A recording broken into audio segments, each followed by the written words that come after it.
এই শহরে নিরাপত্তা এখন নিজেকেই নিজের দিতে হয়। আপনি পারবেন না অন্য কারো সাহায্য চেয়ে নিজেকে নিরাপদ রাখতে, কারণ প্রতি পদে পদে এখন ঘটছে নানা ঘটনা।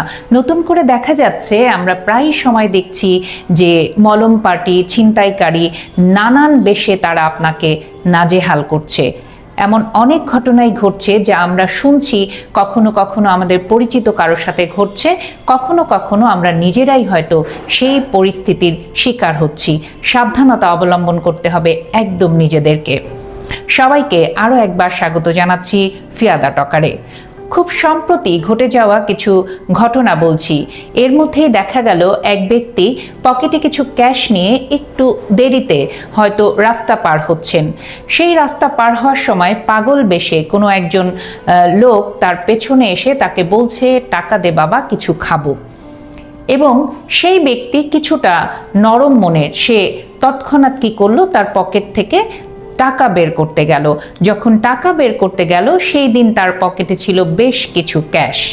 সেই পাগল বেশি ফকির সে দেখে ফেলল এবং তার পিছু নিল। যখন সে 10 টাকা বের করতে গেল, তখন সে তার হাতে কিছু মাটি দিল।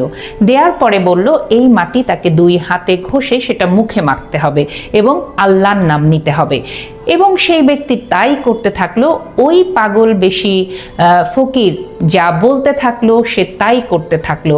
আসলেই কি সে পাগল বেশি ফকির নাকি অন্য কিছু, সে দিকে আমি এখন যাচ্ছি না।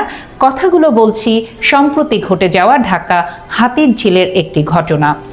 এরপরে সেই ফকির বেশি লোকটি ওই ব্যক্তির মাথায় কিছু একটা দিল, যাতে করে তার মাথায় মনে হলো কিছু ফুটছে, এবং একটা পর্যায়ে দেখলো সে তার মাথার মাঝখানে সেখান থেকে চুল উঠে গেছে। ওই মুহূর্তে সে বুঝতে পারেনি, কারণ তখন ওই ব্যক্তি যা শুনছিল ফকিরের কাছে সেই কাজগুলোই সে করছিল।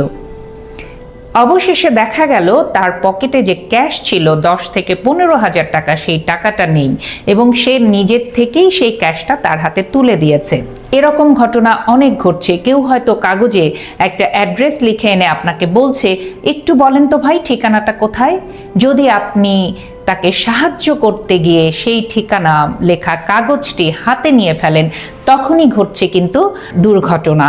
তার কারণ হচ্ছে ওই কাগজের মধ্যে এমন কিছু থাকছে যা আপনি স্পর্শ করার সাথে সাথেই আপনার মাইন্ড ডাইভার্ট হয়ে ওই লোকটি যা বলবে তাই আপনি করে ফেলবেন। এরকম ঘটনা প্রতিনিয়তই এখন ঘটছে।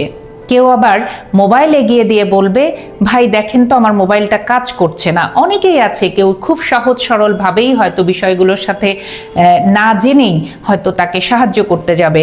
আর মানুষ হিসেবে আরেক মানুষকে সাহায্য আমরা অবশ্যই করতে যাব, কিন্তু এই সাহায্যগুলো করতে গেলেই তখনই ঘটছে বিপদ। অনেকেই আছে একবারে নিঃশেষ হয়ে যাচ্ছে, অনেকেই কিছুদিন হয়তো অসুস্থ হয়ে হাসপাতালের বিছানায় শুয়ে থাকছে। তো আমরা অবশ্যই এই জিনিসগুলো মাথায় রাখবো যে এখন কেউ যদি আমাদের কাছে কোনো ঠিকানা জানতে আসে, এখন যদি মোবাইল ফোন দিয়ে বলে আমার ফোনটি কাজ করছে না, একটু দেখে দেন, নানান ধরনের পায়তারা তারা করে, এবং আপনার হাতে কোনো কিছু যদি দেয় তারা, সেই জিনিসটি নিয়ে যদি বলে আপনি সেটা আপনার হাতে মাখান বা মুখে মাখান, এই বিষয়গুলো থেকে আপনারা দূরে থাকবেন। সাবধানতা একেবারেই নিজেকেই নিতে হবে। কেউ আপনাকে এই জায়গাগুলো থেকে বাঁচাতে পারবে না। এমনও আছে কেউ হয়তো আপনাকে কয়েকদিন ধরে ফলো করছে, আপনি কোথায় যাচ্ছেন, আপনার কাছে কখন ক্যাশ থাকছে, আপনার কাছে আরও দামিও জিনিসপত্র থাকছে কিনা আপনি জানেন না, কিন্তু যারা আপনাকে অবজার্ভ করছে তারা নিয়মিতই আপনাকে দেখছে। তো আপনার উচিত হবে সেই বিষয়গুলো আপনার মাথায় রাখা। এখন যদি আমরা সোশ্যাল মিডিয়ায় এই বিষয়গুলো দেখেও নিজেরা সচেতন না হই, তাহলেই কিন্তু বিপদ। অনেকভাবেই আমরা সচেতন হতে পারি। আমরা যখন জানছি, আমরা যখন শুনছি, সেই বিষয়গুলো আমাদের মাথায় রাখা উচিত। অনেকে জেনে শুনে ভুলে আবার এই কাজগুলো করে থাকেন, সেই কাজটি করা যাবে না। সবসময় বলি, সেফটি নিজের কাছে। সবার আগে নিজেকে সেফ করতে হলে নিজেকে সচেতন হতে হবে। সচেতনতার কোনো বিকল্প নেই। ভালো থাকবেন সবাই, চোখ কান খোলা রাখবেন, নিজের সাবধানতা নিজেই রাখবেন। আবারও নতুন কোনো বিষয় নিয়ে খুব দ্রুত ফিরে আসবো। চোখ রাখবেন ফিয়াদা টকারে।